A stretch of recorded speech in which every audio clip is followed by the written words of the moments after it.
இந்தியாவுக்கு எதிரான பயங்கரவாதத்தை பாகிஸ்தான் தொடர்ந்து சப்போர்ட் பண்ணுது. இந்திய இறையாண்மைக்கு எதிராக பாகிஸ்தான் தொடர்ந்து செயல்படுது. அது இல்லாமல் 1947 இன்னைக்கு வரைக்கும் ஜம்மு காஷ்மீரில் ஒரு முக்கிய பகுதியான POK பாகிஸ்தான் ஆக்குபைட் காஷ்மீரை தன் கைவசம் வச்சுருக்கு. இந்தியாவில் நிறைய பேர் கேட்குற கேள்வி என்னென்னா, ஏன் இந்தியா ஒரு இராணுவ நடவடிக்கை மூலமாக இந்த பாகிஸ்தான் ஆக்குபைட் காஷ்மீரை மீட் எடுத்துடக்கூடாது? தேவைப்பட்டால் போர் கூட செய்யலாம் பாகிஸ்தானோட. POKவே மீட் எடுத்துட்டா இந்த பயங்கரவாதம், எல்லை பிரச்சனை இதுக்கெல்லாம் ஒட்டுமொத்தமாக முற்றுப்புள்ளி வச்சிடலாமே, பாகிஸ்தான் கிட்டேருந்து அதுக்கப்புறம் நமக்கு சவாலே இருக்காதே அப்படின்னு கேட்குறாங்க. இது ஒரு நல்ல கேள்வி. ஆனால் ஏன் இன்றைக்கு வரைக்கும் இந்த POKவை ரிட்ரீவ் பண்ணுறதுக்கு இந்தியா ஒரு நடவடிக்கை எடுக்கலை அப்படின்னா, அதுக்கு ஒரு முக்கியமான சேலஞ்ச் இருக்குது, ஒரு சவால் இருக்குது. இது மட்டுமே காரணம் இல்லை, ஆனால் இது ஒரு முக்கியமான சவால். இது ஒரு டெக்னிக்கல் அண்ட் லீகல் சேலஞ்ச். என்ன அப்படின்னு கேட்டிங்கன்னா, இன்றைக்கி தேதி வரைக்கும் ஜம்மு காஷ்மீரில் இருக்கக்கூடிய இந்தியா பாகிஸ்தான் பார்டரான LOC லைன் ஆஃப் கண்ட்ரோல், இதில் ஐநா யுனைடெட் நேஷன் மெயின்டைன் பண்ணக்கூடிய ஒரு பீஸ் கீப்பிங் மிஷன் இருக்காங்க. 1947 இந்தியாவுக்கும் பாகிஸ்தானுக்கும் போர் முதல் முறையாக நடந்தது.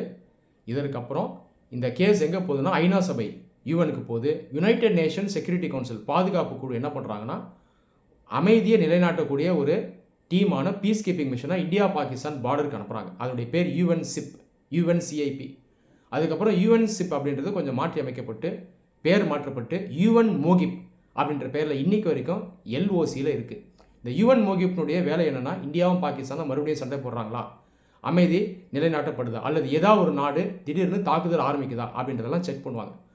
ரெண்டு நாட்டில் ஏதாவது ஒரு நாடு இராணுவ நடவடிக்கையை எடுக்கிறாங்க அப்படின்னா UNMOGIP யூஎனுக்கு ரிப்போர்ட் அனுப்புவாங்க. இப்போ நாளைக்கு நியாயப்படி இந்தியா POKவை ரிட்ரீவ் பண்ணுறதுக்கு ஸ்டெப்ஸ் எடுத்தாலும் UNMOGIP ஒரு முட்டுக்கட்டையாக இருக்கும். அவங்க என்ன பண்ணுவாங்கன்னா, யூஎனுக்கு ரிப்போர்ட் அனுப்புவாங்க.